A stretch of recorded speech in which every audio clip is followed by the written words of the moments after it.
More Kobe's to look at. This time they are the Nike Kobe 6 Protro All-Stars.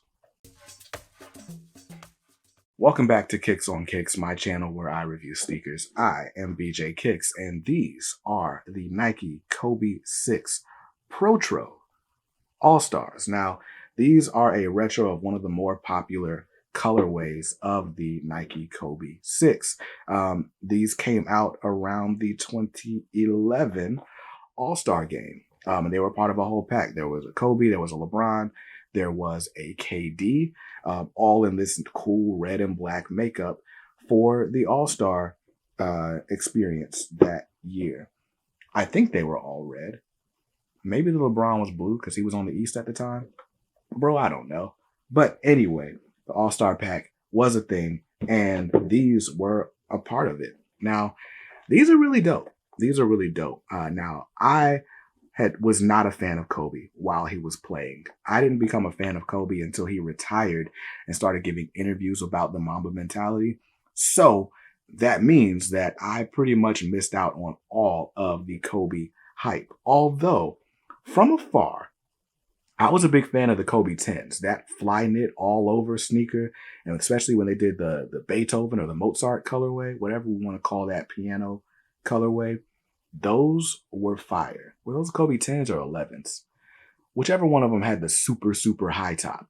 But anyway, this is the Kobe 6, which is, for my money, the coolest Kobe model. I just love the scales, the little snakeskin mimicking scales. I mean, if you want to call somebody the Mamba, give them a shoe that looks like a snake. Why not? So we're going to take a detailed look at these. I'm going to give you a look at the packaging. I will tell you some differences that I've noticed between this and the retail version of the shoe.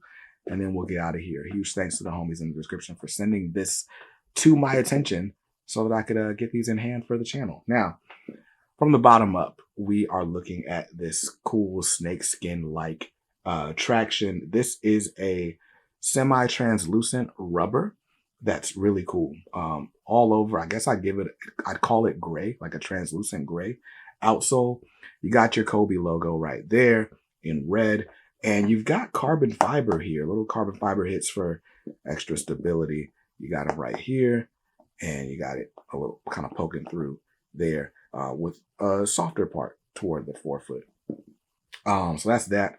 Looking at your outsole, or excuse me, midsole. This, oh cool, I don't know what that says. But anyway, black midsole. It's a fairly soft phylon. I will say that this black phylon is a lot softer in hand than this green one from the Grinches. I don't know if that's just like a difference in the colors. I don't know if that's a difference in the manufacturers. I don't know how this is supposed to feel compared to retail. I don't know how this is supposed to feel compared to retail, but for my money, it's kind of soft. If I play basketball, I might be a little concerned. But anyway, that's the midsole. Or you got this little Nike Zoom branding right here, even though there's not Nike Zoom cushioning right here. Just that normal old phylon. Now, let's take a look at the upper, because the upper is really the reason I like the Kobe 6 at all. And so you got this this fabric, basically it's a fabric upper, and it's printed with this red and black gradient. So you can see that's not an effect. That's not the lighting. That is actually the color of the shoe. You got this black down here and up here as well. And you got this sort of, it's got like a little smoky effect, which is really cool. And you got these hits of bright red throughout. And then you've got these scales, the Mamba scales, if that's what we're going to call them, are also in red, more of like an oxblood red, like that dark red that you see on some Jordan Bread colorways is what's throughout this upper.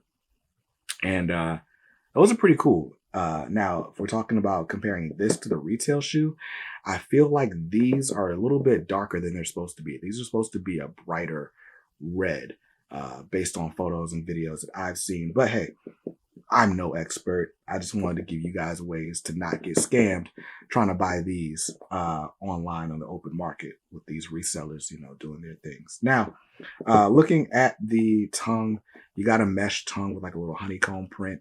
Really, really breathable. This was the first Kobe I ever tried on, and that's why I actually did this little bow. It's not how the shoe comes. It comes with a dead stock knot like this.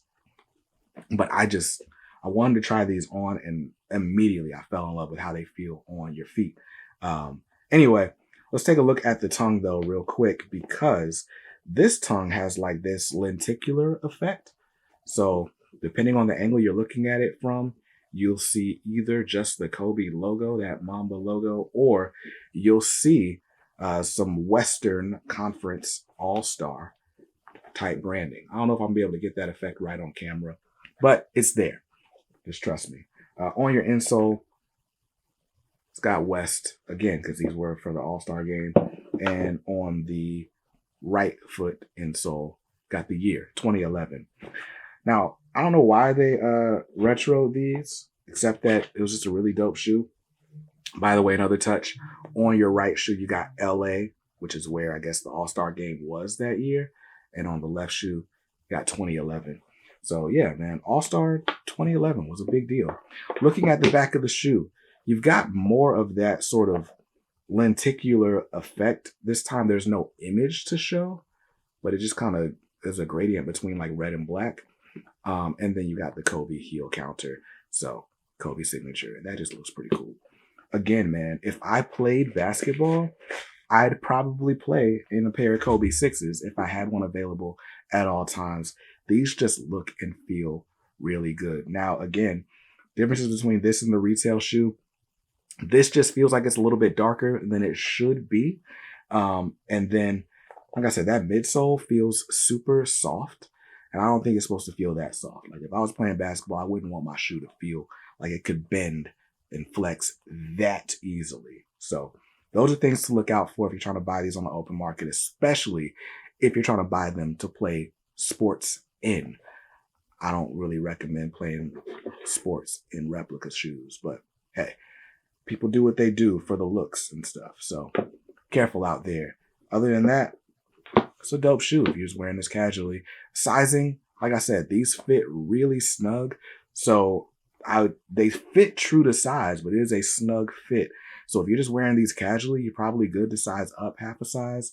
Or if you're playing ball, you probably want to stay true to size. If you're like me and you just like a snug fit, that's another reason to stay true to size. I like the way these fit in my size. But because they fit so snug, I had some issues with like the insole getting caught on my heel because it's like a cup insole. So I don't know. Your mileage may vary, but that's it. That's all the info I got on these. Like I said, huge thanks to the homies in the description for sending this over so that I could review them. And I'll see you guys in another video real soon. Peace.